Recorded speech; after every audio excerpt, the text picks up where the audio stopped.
Hey guys, Aaron Barrow here, and for my second Pecha Kucha presentation, I'll be talking about Akira Kurosawa, who I was really excited to talk about. I've been looking forward to this presentation. I'm sure you are all familiar with his works, and I can't wait to talk about it in the next 20 slides or so.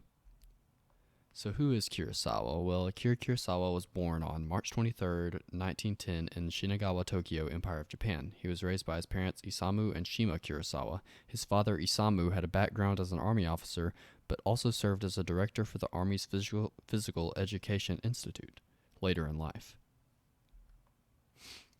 Before his extensive career as a director, Akira Kurosawa attended an art school in Japan. He mostly painted in Western-style pieces and was awarded multiple awards for his marvelous work. Despite his talents, he turned away from his painting after a few years to pursue other passions, which we all know what they are now.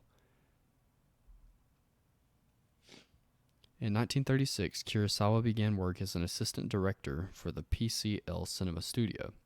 He mostly worked alongside his mentor, Yamamoto Kajiro, who was a popular film director in Japan at the time, who in many ways took Kurosawa under his wing. Following a few years of mentorship under the guidance of Kajiro, Kurosawa was given the chance to direct his own feature film. In 1943, he directed Sanshiro Sugato, which is based on Tsuneo Tomita's novel of the same name. Sanshiro Sugato is a short but impactful film that follows Susumu Fujita, our protagonist, as he faces the dilemma of continuing his jiu-jitsu training or to take on judo training with his master Shogoro Yano. Themes of romance and honor are key elements of this film. Just 1 year after the success of his first film, Kurosawa went on to direct Ichiban. I'm just going to say The Most Beautiful. I'm not even going to try to butcher that name. Despite the film's World War II setting, The Most Beautiful was by no means an action film, especially compared to Kurosawa's previous work. In fact, many still consider this film to be a propaganda piece given its content. Kurosawa's second film was important for reasons other than the content of the picture itself. Immediately after the film's release, Kurosawa married Yoko Yaguchi, the film's star. They eventually had 2 children together, Hazoa and Kazuko Kurosawa, who are still alive and well to this day. Given the political climate surrounding Kurosawa's early career, there are many restrictions to his productions. In 1945, Kurosawa was working on his parody film, They Who Step on the Tiger's Tail. During this period, Japan offered surrender in World War II, resulting in the film's release being delayed to 1952. Kurosawa's filmography is filled to the brim with depictions of Japanese militarism. His film, No Regrets for Our Youth, was one of his most successful post-war films. The film follows a young Japanese woman who is exposed to the political turmoil of the world after her father, a college professor, is forced to resign after speaking out against fascism. Yoidore Tenshi, Drunken Angel, is a key film in Kurosawa's filmography. This film had an important role in making Kurosawa a household name. Drunken Angel focused on post-war Tokyo, Japan, as did many of Kurosawa's films after.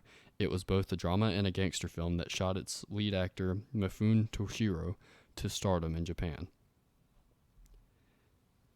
In my opinion, it wasn't until the 1950s where Kurosawa truly became a masterful director. The film Rashomon was a major reason that Japanese films gained popularity internationally. It won the Grand Prix after its presentation at the Venice Film Festival in 1951. It also won the Academy Award for Best Foreign Language Film, which was a massive deal at the time. In regards to the influence that Kurosawa's films continue to have, the latest film by Ridley Scott came to mind. The 2021 film The Last Duel shares not only similar themes to Rashomon, but also a very similar story structure. Both films feature one storyline told from different characters' perspectives, resulting in subtle differences throughout the film. Ikiru to Live is considered by many to be the greatest, or at the very least, the deepest Kurosawa film. Like many of his other works, it focuses on the turmoil of a post-war society. However, Akira does it in a profoundly touching way that allows the film to transcend its shell of political propaganda into something awe-inspiring. Seven Samurai is arguably Kurosawa's most popular and is easily his most accessible film. Despite the film's extensive runtime, it is still to this day the most referenced and oftentimes parodied film in Akira's extensive filmography. The film famously inspired The Magnificent Seven in 1960, which is a film that still remains one of the greatest westerns ever made.